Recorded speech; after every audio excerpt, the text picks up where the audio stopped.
Assalamualaikum warahmatullahi wabarakatuh. Berjumpa kembali anak-anak dengan saya di mata pelajaran kimia secara daring. Baik, kali ini materi yang akan saya sampaikan adalah metode ilmiah dan keselamatan kerja laboratorium. Materi ini masih satu rangkaian dengan materi sebelumnya yang saya sampaikan minggu yang lalu, yakni pengenalan ilmu kimia. Jadi materi ini masih satu rangkaian. Setelah kalian dikenalkan dengan apa sih ilmu kimia itu, sekarang kita berkenalan dengan metode ilmiah. Sama dengan ilmu eksak yang lain seperti fisika atau biologi, ya. Setelah dikenalkan apa sih biologi itu, apa sih fisika itu, maka kalian juga akan dikenalkan dengan metode ilmiah. Karena sebuah ilmu pengetahuan itu tentu tidak lepas dari yang namanya metode ilmiah. Karena sebuah teori-teori ilmiah atau hukum-hukum ilmiah itu harus diperoleh dengan suatu metode, suatu urutan, ya, suatu urutan tindakan. Tidak boleh suatu ilmu atau suatu pengetahuan, baik berupa teori-teori atau hukum-hukum itu tidak dilandasi dengan metode ilmiah ini. Kalau sebuah ilmu yang diklaim sebagai sebuah teori atau sebuah hukum-hukum tapi tanpa melewati metode ilmiah, maka ini omong kosong, ya. Atau bisa disebut dengan non ilmiah, sangat tidak ilmiah. Jadi nggak boleh ya sebuah teori, sebuah hukum itu menggunakan ilmu otak-atik matuk, ya, atau berdasarkan dari mimpi, dari wangsit dan lain-lain. Semuanya harus melewati metode ilmiah agar teori atau hukum-hukum yang telah didapat itu benar-benar diuji atau diakui sebagai sebuah hukum atau sebuah ilmu yang sudah disepakati atau sudah dibuktikan secara ilmiah. Oke, kita lanjutkan materinya, ya. Pengertian metode ilmiah adalah proses keilmuan untuk memperoleh pengetahuan secara sistematis berdasarkan bukti fisis. Nah, ini yang seperti yang saya tadi sampaikan, ya. Jadi pengetahuan itu tidak boleh, apalagi yang pengetahuan yang hubungannya dengan ilmu IPA, ya. Ilmu pengetahuan secara umum, ya. Baik IPA atau IPS itu tidak boleh asal-asalan atau berdasarkan otak-atik matuk atau berdasarkan primbon, berdasarkan wangsit, berdasarkan mimpi, ya. Tapi harus didasari oleh sebuah metode yang secara sistematis berdasarkan sebuah bukti-bukti fisik yang bisa diakui atau dipertanggungjawabkan, ya. Dalam metode ilmiah dilakukan pengamatan dan bentuk hipotesis dalam upaya untuk menjelaskan fenomena alam. Hipotesis yang dibuat tersebut diuji dengan melakukan eksperimen, ya, atau percobaan. Jika hipotesis menunjukkan hasil yang sama dengan beberapa kali eksperimen, maka hipotesis ini kemudian dapat disebut sebagai suatu teori ilmiah. Atau nanti dalam pelajaran IPA biasanya ada hukum-hukum, ya. Ada teori-teori. Kita mengenal hukum Newton, ada hukum Faraday, ya. Ada hukum Avogadro-Gay-Lussac. Dalam fisika ada teori relativitas. Itu semuanya harus diperoleh dari proses yang namanya metode ilmiah. Baik, bagaimana sih langkah-langkah metode ilmiah itu? Pertama-tama, untuk mendapatkan sebuah pengetahuan, baik berupa teori maupun hukum-hukum, ya, maka seorang ilmuwan pertama-tama harus merumuskan sebuah masalah, ya. Merumuskan sebuah masalah. Jadi, masalah apa sih yang mau diangkat? Itu harus dirumuskan terlebih dahulu. Kemudian, seorang ilmuwan harus melakukan observasi atau pengamatan terhadap fenomena-fenomena alam yang mau diangkat. atau mau dirumuskan pengetahuannya. Kemudian setelah melakukan observasi, seorang ilmuwan harus menyusun hipotesis atau dugaan-dugaan. Setelah itu, seorang ilmuwan harus melakukan eksperimen atau percobaan-percobaan di laboratorium yang fungsinya atau gunanya adalah untuk menguji hipotesis atau menguji dugaan tadi. Baru setelah disimpulkan ya atau dibuktikan bahwa eksperimen ini mendukung hipotesis tadi, maka seorang ilmuwan sudah bisa membuat kesimpulan dan kesimpulan nanti diwujudkan sebagai sebuah teori ilmiah atau hukum-hukum ilmiah. Nah, ini ya. Jadi sebenarnya urutan-urutan sederhananya seperti itu ya, merumuskan masalah, melakukan observasi, menyusun hipotesis, melakukan eksperimen, kemudian membuat kesimpulan. Dan ini harus secara berurutan. Tidak boleh seorang ilmuwan itu langsung melakukan eksperimen dulu tanpa merumuskan masalah atau melakukan observasi atau menyusun hipotesis dugaan, tidak bisa. Ya, jadi harus berurutan, mulai dari langkah pertama, langkah kedua, langkah ketiga, langkah keempat, dan langkah kelima. Ya. Baik, sekarang saya lanjut ya. Materinya adalah keselamatan dan keamanan kerja K3 di laboratorium kimia. Jadi kita sekarang masuk ke kimia ya. Di kimia itu ada laboratorium. Nah, laboratorium itu tempat melakukan eksperimen atau praktek. Tadi kan dijelaskan pada metode ilmiah ya, kan ada langkah-langkah kita harus melakukan eksperimen ya untuk membuktikan hipotesis. Nah, di kimia kita mengenal fasilitas atau ruangan yang disebut dengan laboratorium kimia. Laboratorium merupakan ruang khusus yang digunakan untuk mempelajari fakta-fakta empiris melalui percobaan. Dalam kegiatan percobaan digunakan alat-alat yang memerlukan penanganan khusus dan bahan-bahan kimia yang umumnya berbahaya dan beracun. Karena itu, pengetahuan mengenai laboratorium kimia dan tata tertib laboratorium sangat penting. Hal ini tidak hanya bermanfaat untuk memperoleh manfaat dari setiap percobaan, tapi juga untuk menjamin keamanan dalam setiap aktivitas laboratorium, baik keamanan individu maupun kelompok. Nah, ini gambaran ya. Jadi ruang laboratorium kimia di sekolah secara umum seperti ini ya. Kalian lihat ada lemari-lemari, kemudian tempat menyimpan rak, ada alat-alat, ada bahan ya. Jadi di laboratorium itu tidak sama dengan ruangan di luar laboratorium, apalagi laboratorium kimia ya. Kita berhadapan dengan alat-alat yang mudah pecah, mudah terbakar. Kita berhadapan dengan bahan-bahan yang berbahaya ya, zat-zat kimia yang berbahaya, sehingga dalam laboratorium kimia itu ada ruangan khusus yang didesain khusus untuk eksperimen. Di situ ada tata-tata tertib, ya, kemudian ada prosedur-prosedur yang harus dijalani atau ditaati.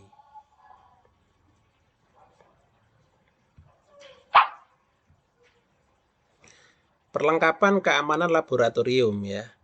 Jadi singkat cerita ya, di dalam laboratorium itu biasanya memang ada perangkat-perangkat keamanan untuk melindungi para ilmuwan atau para pelajar yang sedang melakukan eksperimen. Kalian lihat pada gambar ini ya. Pertama, seorang ilmuwan atau seorang laboran atau seorang yang bekerja di laboratorium itu harus menggunakan yang namanya jas laboratorium ya. Biasanya seperti ini bentuknya. Ini gunanya untuk melindungi pakaian yang kita kenakan atau bagian tubuh kita dari terkena zat-zat yang berbahaya. Karena di laboratorium itu banyak sekali zat-zat kimia yang berbahaya. Ada yang korosif, ada yang mudah terbakar, ya, ada yang bersifat asam, bersifat basa ya. Kemudian dalam laboratorium untuk keamanan kita juga menggunakan sarung tangan ya, agar kalau ada percikan-percikan zat yang berbahaya karena tangan kita memegang, mungkin sehingga tidak terkena langsung pada kulit tangan kita, tapi dilindungi oleh sarung tangan ini ya. Biasanya terbuat dari karet. Kemudian goggles atau kacamata laboratorium ya, ini sama.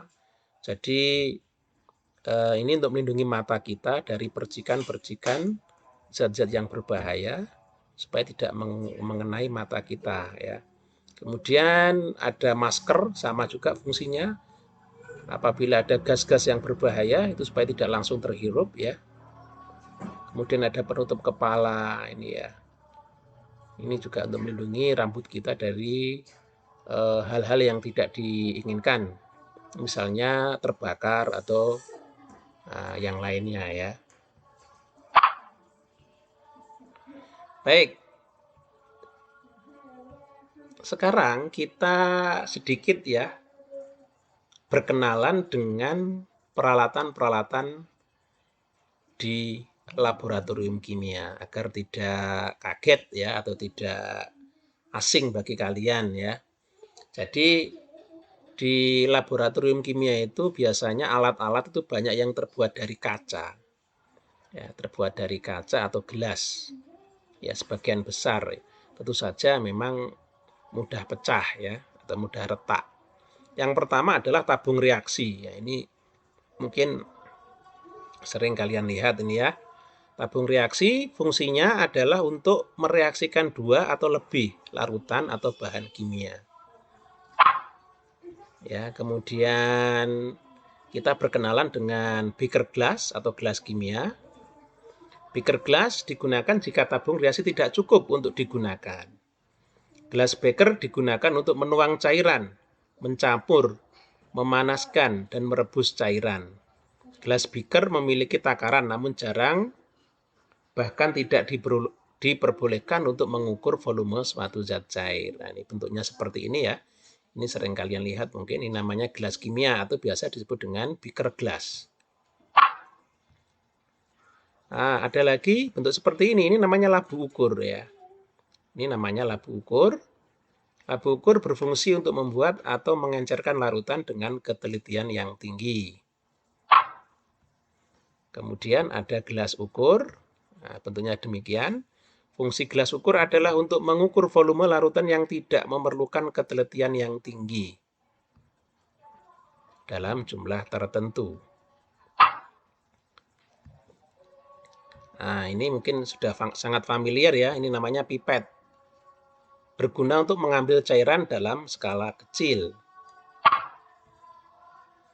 Nah, kalau yang ini namanya corong pisah. Fungsi corong pisah adalah memisahkan dua larutan yang tidak bercampur karena adanya perbedaan massa jenis. Corong pisah biasa digunakan dalam proses ekstraksi. Nah, ini corong gelas, mungkin fungsinya sama dengan corong biasa yang ada di rumah ya. Fungsi corong gelas adalah untuk membantu memindahkan cairan dari wadah ke satu ke wadah yang lain, terutama yang bermulut kecil, serta digunakan untuk menyimpan kertas saring dalam proses penyaringan. Oke, ini namanya spatula. Spatula digunakan untuk mengambil bahan-bahan kimia dalam bentuk padatan, misalnya dalam bentuk kristal.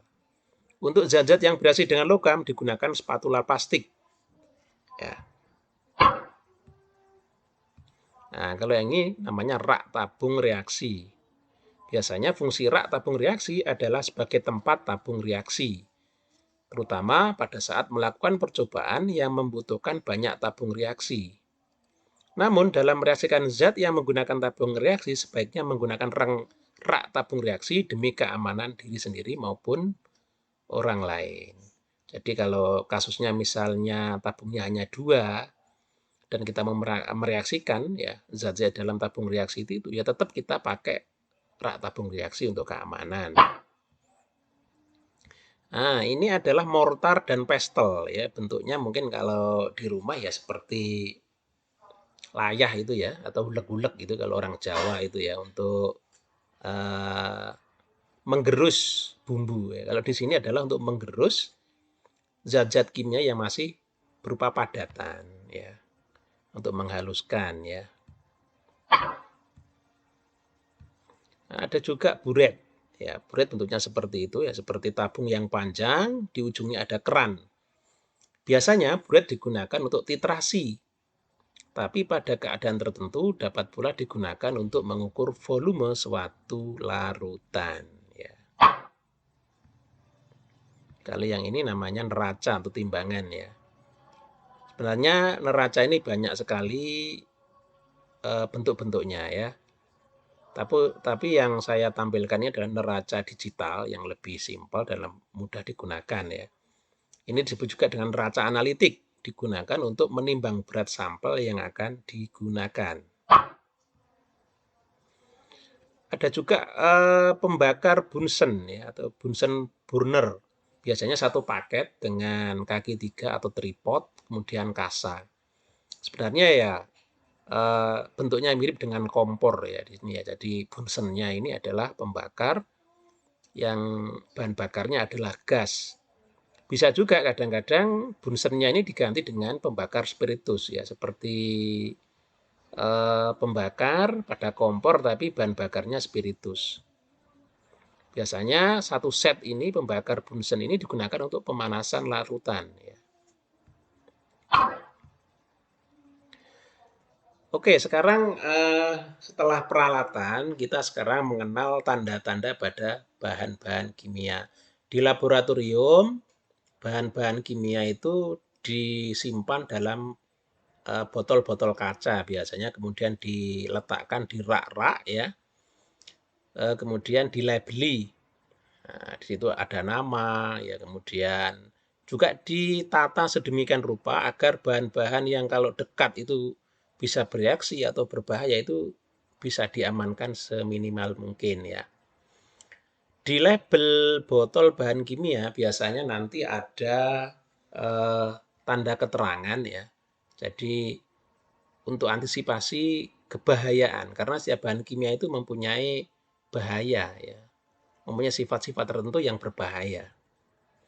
Paling tidak ada seperti ini ya. Kalau yang bentuk ini, yang paling kiri atas ini, tulisannya eksplosif, ini benda ini mudah meledak. Jadi sangat berbahaya. Oleh karena itu kalau kalian menemui sebuah botol atau zat, kemudian ada labelnya eksplosif ini, berarti ya harus hati-hati.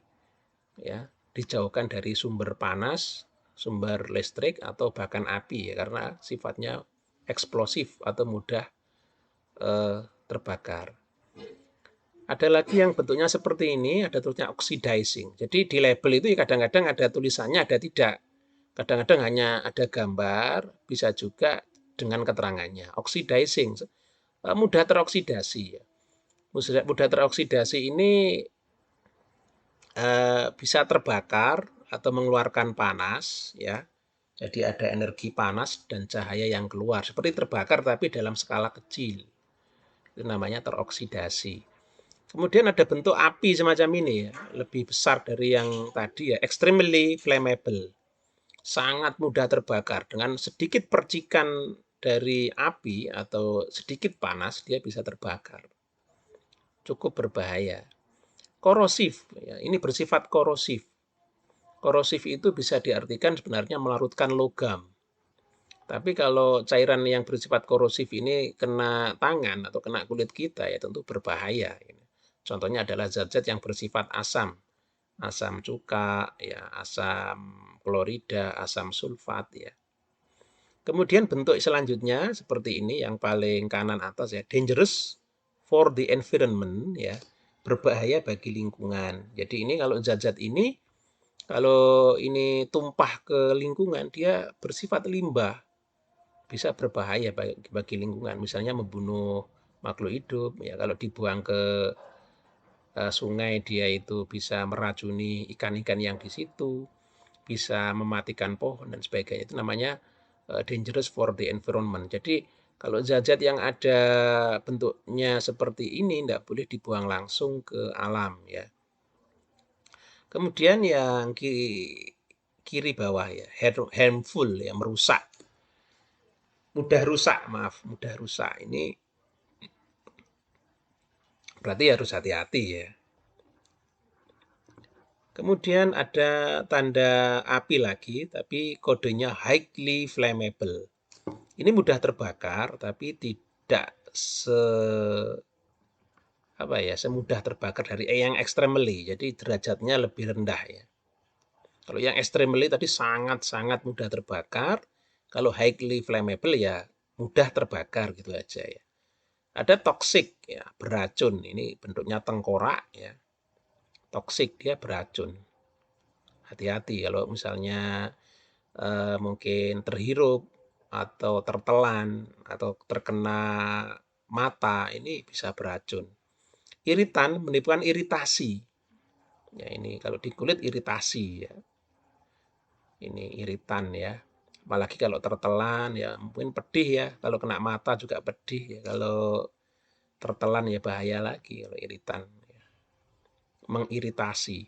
Very toxic, sangat-sangat beracun, ini sangat berbahaya. Ini. Derajatnya lebih tinggi dari yang toksik tadi. Kalau very toxic ini mungkin sangat mengancam nyawa. Jadi kalau tertelan sedikit atau terhirup sedikit bisa menyebabkan nyawa seseorang melayang ya.